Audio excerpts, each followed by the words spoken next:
دیکھیے، گھر شروع کرتے وقت کوئی مخصوص طریقہ احادیث سے یا اعمال سے تو ثابت نہیں ہے۔ البتہ بعض صحابہ سے یہ ضرور ہے کہ وہ جب کہیں پر کسی جگہ پر کام کا ارادہ رکھتے تھے، جیسے ابن عباس کے بارے میں آتا ہے کہ ان کے ایک باغ میں پانی نہیں نکل رہا تھا، تو انہوں نے جا کے وہاں پر 2 رکعت نماز پڑھی اور نماز پڑھنے کے بعد پھر دعا مانگی اور پھر اپنے خادموں سے کہا کہ اب جو ہے وہ کھودنا شروع کرو۔ تو اگر اس طرح کے اعمال کیے جائیں کہ پہلے جتنا بھی اللہ توفیق دے اتنے اعمال کر کے پھر ایسا کام شروع کیا جائے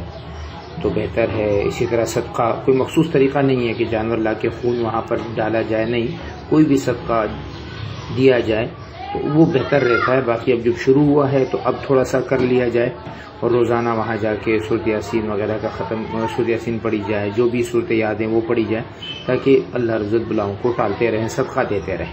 اور جو مزدور وہاں پر کام کر رہے ہیں سب سے زیادہ مستحق صدقے کے وہی ہوتے ہیں۔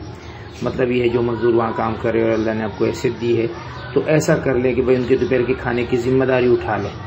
کہ بھئی ہم آپ کو کھانا کھلائیں گے، آپ کھانے کی بھی فکر رہیں، تو یہ سب سے بہترین صدقہ ہو جائے گا کہ وہ جو پیسے ان کے پاس بچیں گے وہ اپنے گھر کو لے جائیں گے۔ اس سے بہتر صدقہ اس وقت آپ کے لیے نہیں ہو سکتا۔